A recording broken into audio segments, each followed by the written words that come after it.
40-ാം വെള്ളിയിലെ വാഗമൺ കുരിശുമല തീർത്ഥാടനം. വിശുദ്ധ നോമ്പിലെ 40-ാം വെള്ളി കുരിശിൻ്റെ വഴിയിലൂടെ പ്രാർത്ഥനാ മന്ത്രങ്ങളുമായി ഭക്തർ മല കയറുന്നത് ആചാരമാണ്. എന്താണ് ഈ 40-ാം വെള്ളി? വിശുദ്ധ വലിയ നോമ്പ് തുടങ്ങി 40-ാം ദിവസമാണ് ഈ 40-ാം വെള്ളി. അതായത് വിഭൂതി മുതൽ ഞായറാഴ്ച ഉൾപ്പെടെ 40-ാം ദിവസം. ഈ 40-ാം വെള്ളി കഴിഞ്ഞാൽ 40 ദിവസത്തെ ഉപവാസവും പ്രാർത്ഥനയും പൂർത്തിയാക്കി പിന്നീട് പീഡാസഹനവും കുരിശുമരണവും അതിനുശേഷം ഉത്ഥാനവും അനുസ്മരിക്കുന്ന ദിനങ്ങളാണ് കടന്നു വരുന്നത്. വിശുദ്ധ ഗ്രന്ഥ പാരമ്പര്യമനുസരിച്ച് ഈ 40-ന് ഒട്ടേറെ പ്രത്യേകതകളുണ്ട്. പുതിയ നിയമം പറയുന്നതനുസരിച്ച് ഈശോയുടെ ഉപവാസവും പ്രാർത്ഥനയും 40 ദിവസങ്ങളായിരുന്നു. പഴയ നിയമത്തിൽ മോശ 40 രാവും പകലും ദൈവത്തോടൊപ്പമായിരുന്നു.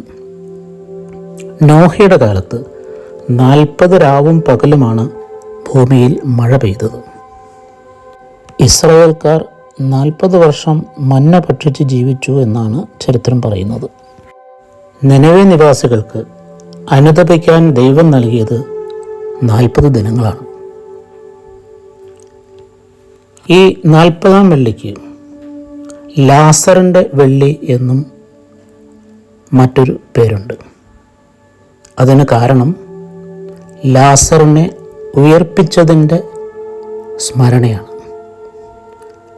ലാസറിനെ ഉയർപ്പിക്കുന്നതിലൂടെ ഈശോ കാണിച്ചു തരുന്നത് തൻ്റെ ഉത്ഥാനത്തിലേക്കുള്ള ചൂണ്ടുപലകയാണ്.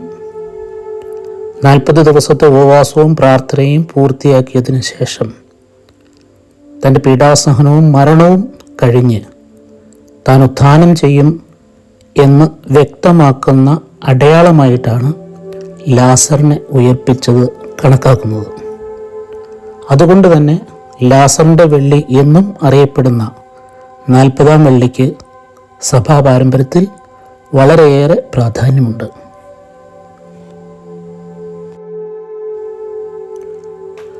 കുരിശിൽ മനസ്സുറപ്പിച്ച് ഉത്ഥാനത്തിലേക്ക് പ്രയാണം ചെയ്യുന്നതാണ് നോമ്പുകാലം എന്ന് അലക്സാണ്ട്രിയയിലെ വിശുദ്ധ സിറിൽ പറയുന്നു.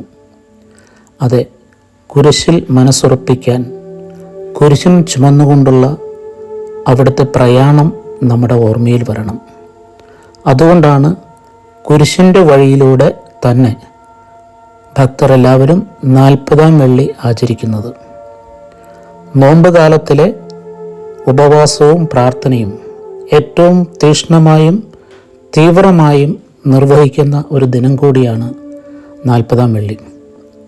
40-ാം വെള്ളി കുരിശിൻ്റെ വഴിയിലൂടെ ആ കുരിശ് യാത്ര സ്മരിച്ച് ധ്യാനിച്ച് പ്രാർത്ഥിച്ച്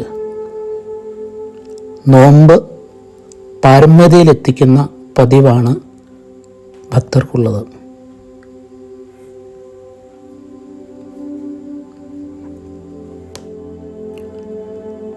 കേരളത്തിലെ എല്ലാ കുരിശുമല തീർത്ഥാടന കേന്ദ്രങ്ങളിലും 40-ാം വെള്ളിയിൽ അഭൂതപൂർവമായ തിരക്കാണ് അനുഭവപ്പെടുന്നത്.